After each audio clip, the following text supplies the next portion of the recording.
په پد کې لوی شوی یم په پد کې مې روزګار افغان مسلمان یم ټیکری مې افتخار افغان مسلمان یم ټیکری مې افتخار په پد کې لوی شوی یم په پد کې مې روزګار افغان مسلمان پر تقوا ولاړه کورنۍ درنو اوریدونکو ستاسو پام راړو د الحاج مولوي محمد یاسین فهیم صاحب پر تقوا ولاړې کورنۍ و خپرونو ته نن ګناهي زلیږي پر پلو کتار کتار افغان مسلمان یم ټیکری مې افتخار افغان مسلمان یم ټیکری مې افتخار. بسم الله الرحمن الرحيم. الحمد لله رب العالمين حمد الشاكرين. الصلاة والسلام على سيد الأنبياء والمرسلين سيدنا ونبينا وشفيعنا ومولانا محمد وعلى آله وأصحابه الطيبين الطاهرين. قدرمن اوریدونکو د ژوند د لارې د خپرونې مینوالو السلام علیکم ورحمة الله وبرکاته. ستاسو روغتیا او خوشحالي د پاک رب نه غواړم په دې هیله چې د صحت او عافیت جامې پر تن ولرئ او خوشحالي مو په برخه وي. دا دی زه محمد یاسین فهیم د ژوند د لارې د خپرونې په وړاندې کولو کې ستاسو په خدمت کې یم. زموږ د نننۍ خپرونې موضوع بیا هم پر تقوا ولاړه کورنۍ. قدرمنو اوریدونکو غواړم په نننۍ خپرونه کې د مسلمانې ښځې د پام وړ ځینې مسائل وڅیړم. په هغو کې لومړنۍ مسئله د خاوند حق دی. د خاوند حق چې محمدي صلی الله علیه وسلم سنت دی او الله رب العزت د هغه اصول او څرنګوالی په خپل کلام کې بیان کړی دی. د خاوند د حقوقو نه یو عمده حق او اساسی حق په خپل ښځې باندې دا دی چې ښځه باید د خپل د خاوند رازونه او اسرار پټ وساتي، هغه د خلکو ترمنځ او د ښځو ترمنځ افشا او خپاره نه کړي. همدارنګه د ښځې اساسی او عمده حق په خاوند باندې دا دی چې خاوند به د خپل ښځې اسرار او پټ رازونه د خلکو او د ښځو ترمنځ نه خپروي.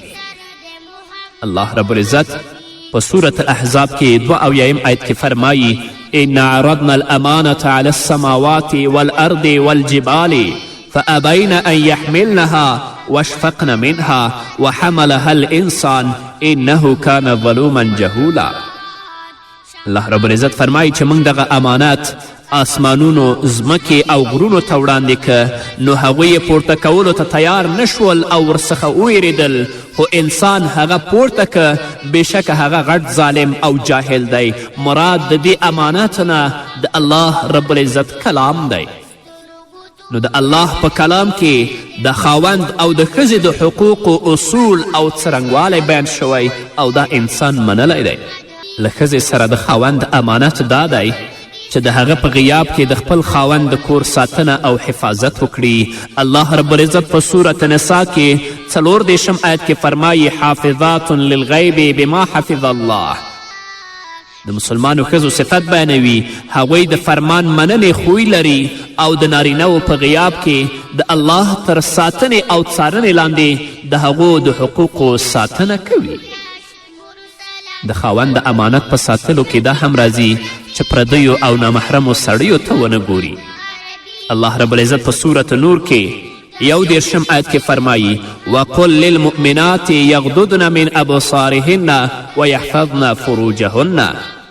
ای پیغمبره مؤمنو ښځو ته ووایه چې خپلې سترګې تر کنترول لاندې وساتي او د خپلو عورتونو ساتنه او حفاظت وکړي. دا د خاوند امانت دی ښځې سره چې پردیو او نامحرمو سړیو ته به نه ګوري. په بازارونو کې د ډیر تګ راتګ نه کوي، له پردیو سړیو سره د ډیرې خبرې نه کوي او نن ورځ چې موږ تاسو وینو خیاطانو ته د ډیرې نه ورځي او له هغو دکاندارانو سره د هم ډیر اختلاط نه کوي چې خپلې ژمنې پلورلي او د نورو ناموسونه پیري. دویمه مسئله زما مسلمانې خورې پوشه چې د ښځې ښکلا او زینت په تقوا او پرهیزګاري کې دی، نه په سرو سپینو زرو او نیمه بربنډو لباسونو او لوړو ودانیو او ښکلو کورونو کې په دیو کې زینت نشته. ګرانې خورې مسلمانې مورې د ښځې ښکلا او ښایست دا دی چې له الله جل جلاله څخه وډار شي خپلې سترګې ټیټې واچوي او د الله له لورې ورسپارل شوي امانتونه وساتي. د دغو کارونو په ترسره کولو سره به ښکلی او له سکونه آرامه ژوند ولري. دا ښکلا او ښایست دی. ښایست په سپینو زرو کې، په سرو زرو کې او په بربنډو لباسونو او جامو کې نشته. درېیمه مسئله، پر خاوند د ښځې حق دا دی چې د خپلې ښځې په وړاندې الهي تقوا خپله کړي، ځکه ښځه یوه لطیفه، زړه سوانده او کمزورې موجود دی چې تل د مینې، محبت، رحمت او نیکي په لټه وي. خاوندانو ته زما سپارښتنه او زما توصیه دا ده چې د نسلونو، اتلانو، عالمانو، مشرانو او شهیدانو له میندو سره ښه چلند وکړي، ځکه دغه میندې دي چې دوی اتلان زیږولي، دغه میندې دي چې دوی عالمان زیږولي، دغه میندې دي چې دوی مشران زیږولي، دغه میندې دي چې دوی شهیدان زیږولي او د الله د دین او د الله د کلمې د اوچتوالي لپاره د مشرکینو، منافقینو او مرتدینو په مقابل کې خپل سرونه زار کړي دي. نو زما سپارښتنه خاوندانو ته دا ده چې دوی سره د ښه چلند وکړي او د هغوی په تړاو دی له الله جل جلاله څخه وډار شي، له هغوی سره د په رحمت، محبت او نرمی چلند وکړي، له هغوی سره د کړو ژمنو له مخې دی هغه نفقه، کور، کالی او د ژوند نورې اسانتیاوې ور برابرې کړي. هماغسې چې محمد رسول الله صلی الله علیه وسلم د حج اکبر په ورځ د انسان او ښځې حقونه اعلان کړل. رسول الله وویلې د ښځو په تړاو الله په پام کې وساتئ، الله په پام کې وساتئ، یعنې د دوی په تړاو تاسو د الله نه وویرېږئ، په دوی باندې زیاتی او ظلم مه کوئ. څلورمه مسئله، ځینې خلک شته چې د ښځو د ازادي چغې وهي. د هغو له نظره د ښځو ازادي همدا ده چې بې حجابه او آرایش کړې له کوره له باندې ووځي. دا په اصل کې د دین او د انسانیت او د اسلامیت دښمنان دي. د هغوی له نظره د ښځو ازادي همدا ده چې بې حجابه او آرایش کړې له کوره د باندې ووځي او خپل ناموس چې پر هر چا یې زړه وي وپلوري. ځواني مې د مفسدو دا هوس لپاره نه ده، ځواني مې د مفسدو دا هوس لپاره نه ده، او خپل اخلاقی اصول او چال چلند په سین لاهو کړي او خپل وقار او شرافت په نورو خرڅ کړي. قسم په الله دا ډول ازادي له محمدي صلی الله علیه وسلم رسالت سره ستر خیانت دی او د ښځو په وړاندې لویه جفا ده، د هغو په حق کې لوی ظلم دی. هغوی چې د ښځو د دا ډول ازادیو ننګه او ملاتړي دي په اصل کې د محمدي صلی الله علیه وسلم رسالت ضد کمپاین ننګه کوي او د محمدي صلی الله علیه وسلم د رسالت ضد دي دوی. نو ای زما مسلمانې خورې، د ښځو د حقونو د دغه تش په نامه مبارزینو غږونو ته غوږ مه نیسه. دوی زموږ د ښځو، لورګانو، میندو او خویندو او نوامیسو کرامات او وقار له منځه وړي. دا د الله دښمنان دي، دا د الله د دین دښمنان دي، دا د الله د مسلمانو بندگانو دښمنان دي. د دوی غږونو او د دوی آوازونو ته غوږ مه نیسه. راشه د الله کلام پرانیزه، د محمد رسول الله احادیث پرانیزه چې ته د الله په کلام ایمان لرې، په رسول الله ایمان لرې چې الله او محمد رسول الله ته څه وایي. قاتلهم الله انا یؤفکون. الله دې دوی سره دا معامله وکړي. پنځمه مسئله، په کم ځای کې چې د ښځو مجلس وي او دوی خپل منځ کې سره راټولې وي، هلته غیبت او یو بل ته د خبرو وړل راوړل او په چا پسې دروغ تړل تر ډیره په هغه مجلس کې لیدل کیږي. د ښځو ژبې تر نرو ډیرې تیرې دي، ځکه خو محمد رسول الله صلی الله علیه وسلم د اختر په ورځ ښځو ته وویلې تصدقنا فانی رأیتکن اکثر اهل النار. صدقه ورکړئ ځکه چې ما تاسو ډیرې په اور کې ولیدلی. کله چې زه جبرائیل علیه السلام سره معراج ته لاړم، نو ډیری هغه کسان چې ما په جهنم کې ولیدل هغه ښځې وې. کله چې محمد رسول الله دا خبره وکړه، یوې ښځې وویلې ای د الله رسوله ولې موږ ډیرې په اور کې وو؟ محمد رسول الله صلی الله علیه وسلم ورته ویلې تکسرن اللعن وتكفرن العشير ما رأيت من ناقصات عقل ودين أذهب للب الرجل الحاذم من أحدكن. رسول الله صلی الله علیه وسلم ورته وایي تاسو لعنت زیات وایئ، د خاوند ښه او د خاوند دوستی او ملګرتیا پټوئ. څومره چې خاوند تاسو سره ښه وکړي خو په پای کې چې کله لږ خفګان منځته راشي ورته وایي چې په ژوند کې ما تانه خیر نه دی لیدلی. د خاوند نیکي له یاده وباسئ، انکار ترې کوئ. ما له تاسو پرته بل ناقص العقل او ناقص الدین نه دی لیدلی. د حدیث تر پای. نو ای زما مسلمانې خورې، په خپلو ناستو ولاړو کې له الله څخه وډار شئ. په دې هم پوه شئ چې له چا سره ملګرتیا او له چا سره ناسته او ولاړه لرئ. د ستاسو مجلس د چا سره دی؟ د چا سره خبرې کوئ او د هغه مجلس نه تاسو څه برداشتونه لرئ؟ د سړیو په څیر په ښځو کې نیکې او غوره ښځې هم شته دی. له الله نه وډار شئ او له نیکو او صالحو ښځو سره ملګرتیا او ناسته ولاړه وکړئ. خپل وخت د الله په ذکر، په نیکیو امر او له بدیو منع کولو کې تیر کړئ. په عباسیاتو کې خپل وخت او خپل ژوند مه تیروئ. الله رب العزت په سورة مؤمنون کې فرمایي افحسبتم انما خلقناكم عبثا وانكم الینا لا ترجعون فتعالى الله الملك الحق لا اله الا هو رب العرش الكريم. الله وایي آیا تاسې انګیرلې وه چې موږ تاسې عبث پیدا کړي یاست او زموږ لورې ته ستاسې هیڅکله راګرځېدل نشته؟ نو لوړ او پورته دی الله، حقیقي باچا چې له هغه پرته بل هیڅ کوم الله نشته، د عزتمن عرش څښتن دی. نو خپل خلقت او خپل پیدایش ته متوجه شئ. الله تاسو بې ځایه او عبث نه یاستئ پیدا کړي. الله به تاسو نه پوښتنه کوي په آخرت کې. ګرانو میندو، آیا کله مو خپل کور ته کوم اسلامي کتاب راوړی؟ آیا کومه اسلامي کیسټه یا اسلامي خپرونه مو خپل کور ته وړې ده؟ آیا دعوت، تلاوت او کم درسي صنف ته تاسو یا کم اسلامي خپرونې ته تاسو غوږ نیولی؟ آیا د الله تسبیح دې ډیرې ویلي دي؟ آیا الله پاک ستا په وسیله کومه ښځه یا کومه جلکۍ مسلمانه کړې چې ستا په نیکو اعمالو کې حساب شي؟ دا هغه پوښتنې دي چې غواړم ته یې په ښکاره او صراحت سره په خپل ځان ته ځواب کړې. دا خو پرېږده، حتی که تا په کور کې کم فساد لیدلی ته د هغې مانع شوي نه یې. ته چې د مور په صفت په کورنۍ کې ژوند کوي، د هغې کورنۍ نه بله مسلمانه خور ټلیفون راپورته کوي او یې رسنۍ ته زمزمه کوي، نو ګرانې مورې ته د دې معنی ګرځېدلې؟ دا دې ورته ویلي چې دا فساد دی؟ دا دې ورته ویلي چې په دې باندې الله ستا نه ناراضه کیږي، په دې باندې الله په تا باندې غضب او لعنت را نازلوي؟ دا دې ورته ویلي او که تا ورته غوږ نیولی او ورسره دې خندل؟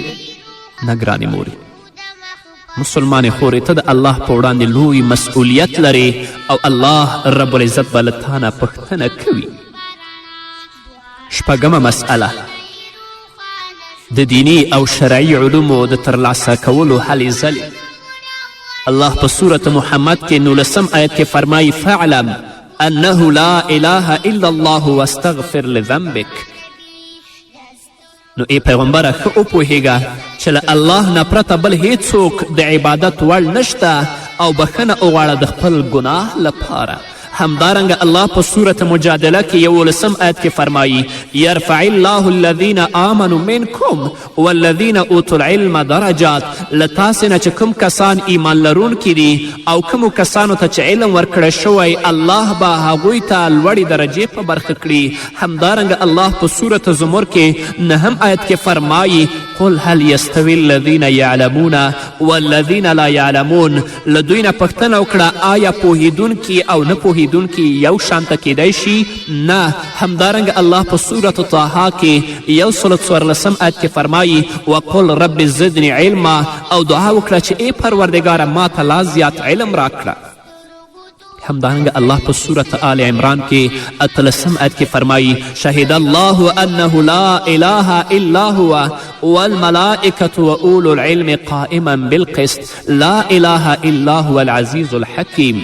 الله تعالی په خپله د دې خبرې شاهدي ویلې ده چې له هغه پرته بل هیڅ الله نشته او په رښتې او ټول اهل علم هم په رښتیني او منصفانه توګه پر دې شاهدان دي چې له هغه زورور با حکمت څخه پرته په واقع کې هیڅ بل الله نشته.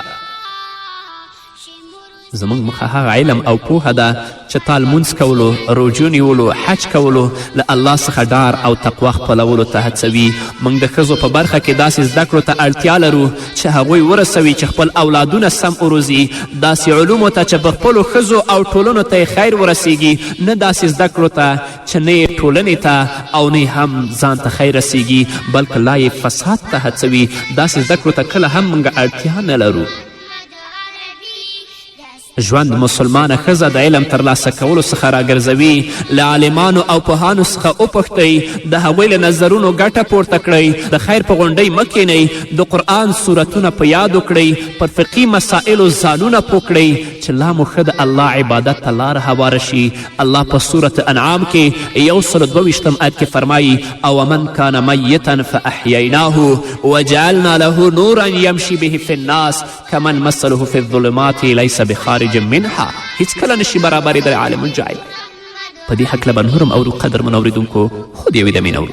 پر خپله عنعنه یم د پردیو پیښې نه کړم، پر خپله عنعنه یم د پردیو پیښې نه کړم، په غوږ کې مې نیولی نصیحت د مور او پلار، افغانه مسلمانه یم ټیکری مې افتخار، افغانه مسلمانه یم ټیکری مې افتخار، په پد کې لویه شوې یم په پد کې مې روزګار، افغانه مسلمانه یم ټیکری مې افتخار، افغانه مسلمانه یم ټیکری مې افتخار.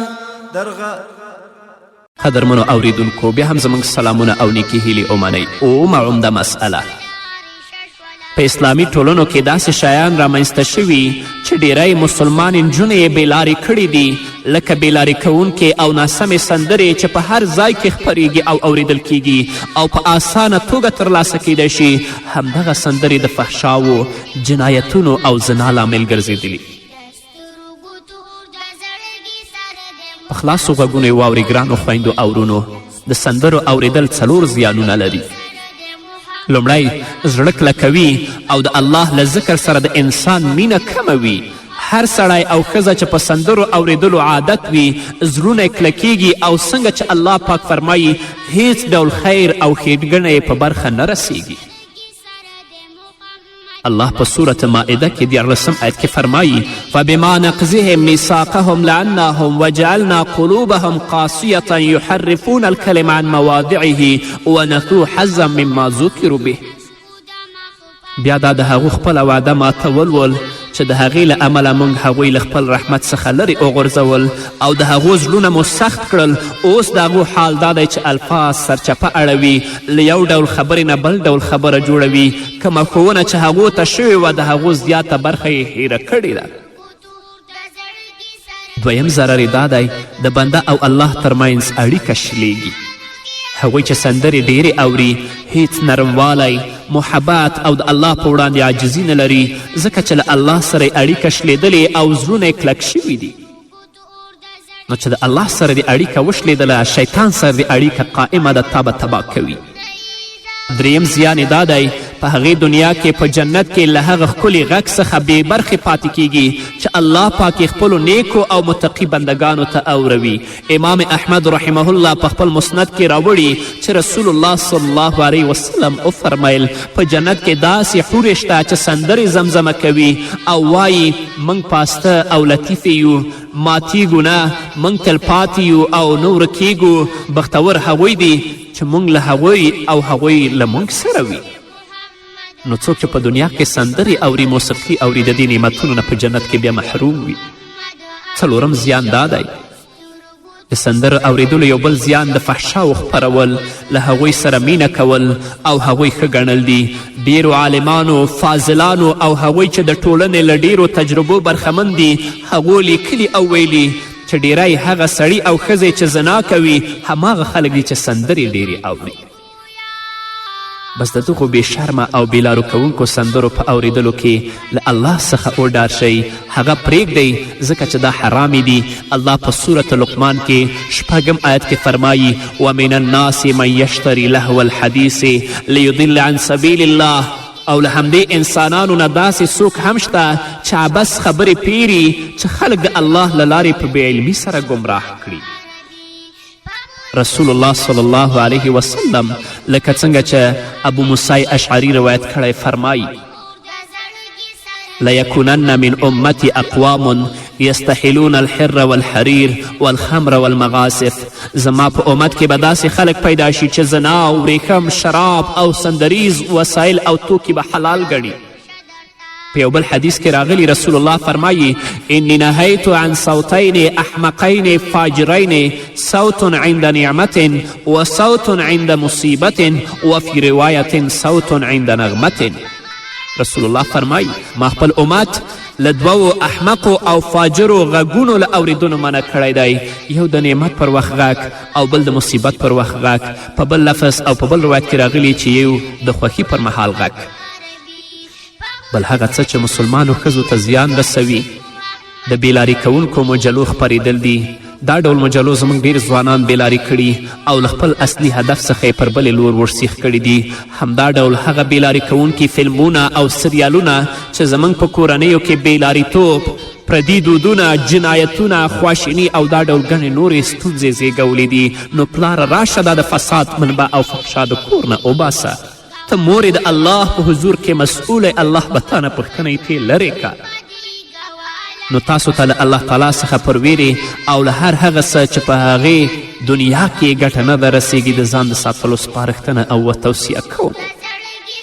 اتم یو بله مسئله چې باید ورته ډیره پاملرنه وشي دا ده چې زموږ ډیری هلکان او نجونې د یو لړ بې ځایه دلایلو له مخې له واده کولو انکار کوي. د بیلګې په ډول وایي تر هغې مې چې لوړې زده کړې پای ته نه وي رسولي واده نه کوم، یا دا چې له هغه چا سره واده کوم چې داسې او یا هم هماغسې وي چې ښایي د هغه د خوښې وړ کس په دنیا کې هم پیدا نشي.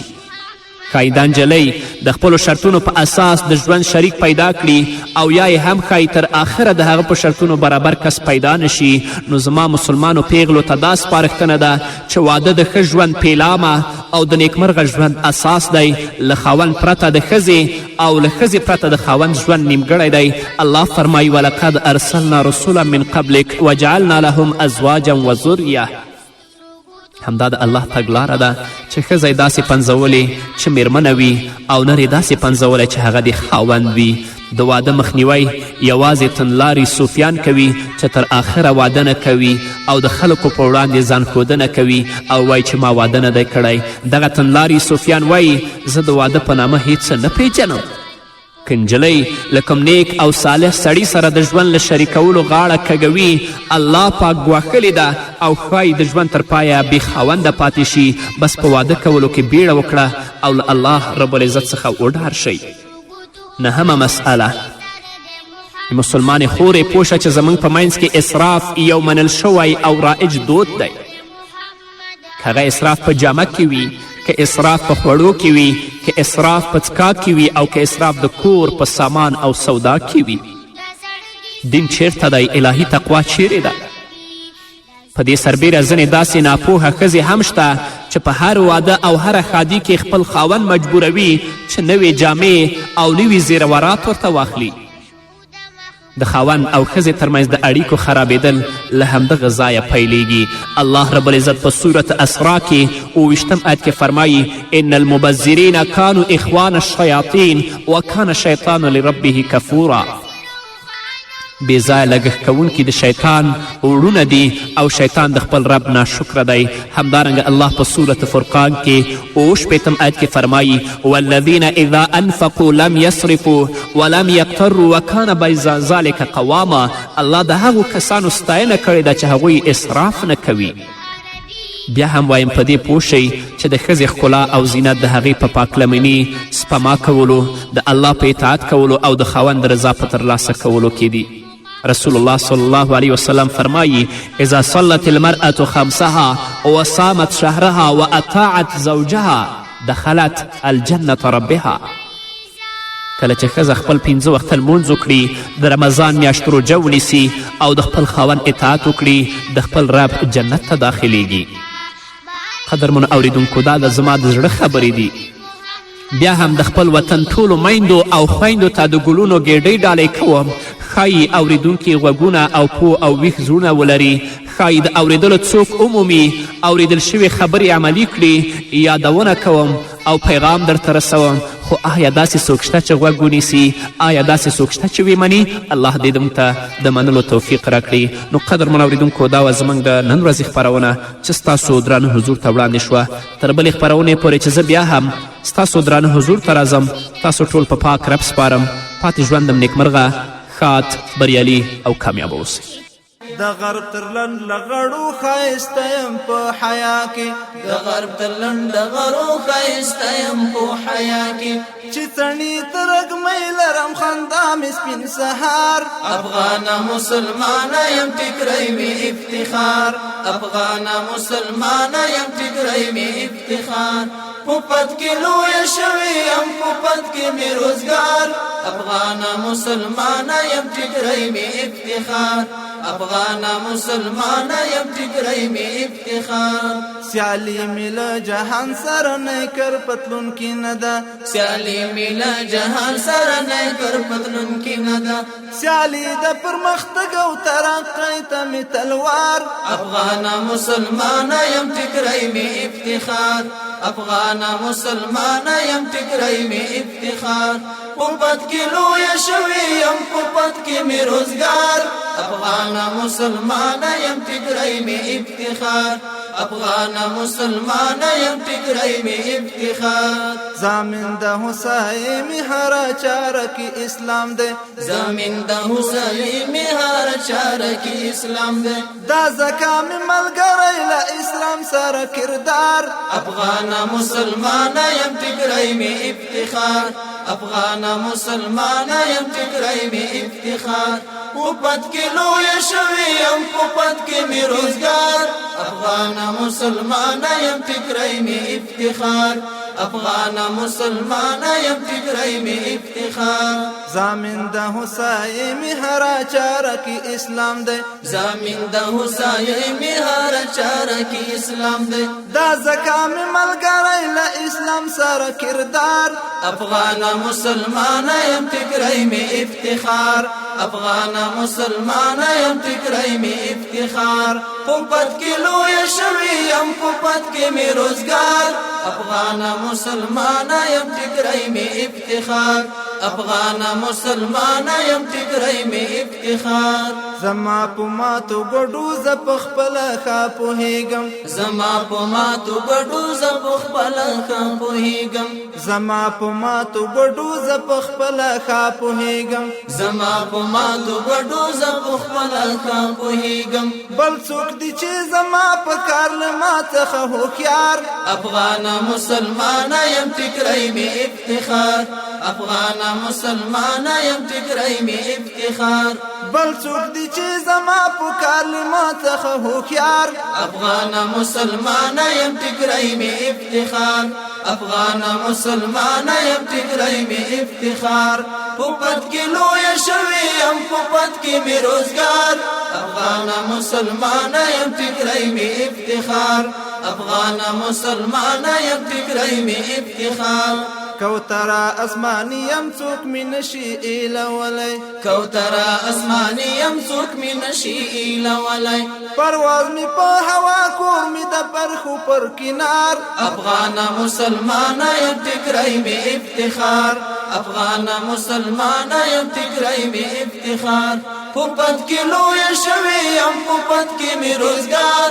افغانه مسلمانه یم ټیکری مې افتخار، افغان مسلمان یم ټکرای می افتخار ځواني می د مفسدو د هوس لپاره نه ده ځواني می د مفسدو د هوس لپاره نه ده ځواني می د مفسدو د هوس لپاره نه ده ځواني می د مفسدو د هوس لپاره نه ده آزاد یم خپلواک یم ژوندون می په قرار افغان مسلمان یم ټکرای می افتخار افغان مسلمان یم ټکرای می افتخار پوپت کې لوی شوی یم پوپت کې می روزګار افغان مسلمان یم ټکرای می افتخار افغان مسلمان یم ټکرای می افتخار زاهدا پښتنې لکه حسین ګړندې دي زاهدا پښتنې لکه حسین ګړندې دي کاری به سر ځوان پاتې پر نیمالار افغان مسلمان یم ټکرای می افتخار افغان مسلمان یم ټکرای می افتخار زاهدا پښتنې لکه حسین ګړندې دي زاهدا پښتنې لکه حسین ګړندې دي کاری به سر ځوان پاتې پر نیمالار افغان مسلمان یم ټکرای می افتخار افغان مسلمان یم ټکرای می افتخار پوپت کې لوی شوی یم پوپت کې می روزګار افغان مسلمان یم ټکرای می افتخار افغان مسلمان یم ټکرای می افتخار پوپت کې لوی شوی یم پوپت کې می روزګار افغان مسلمان یم ټکرای می افتخار افغان مسلمان یم ټکرای می افتخار افغان مسلمان یم ټکرای می افتخار افغان مسلمان یم ټکرای می افتخار افغان مسلمان یم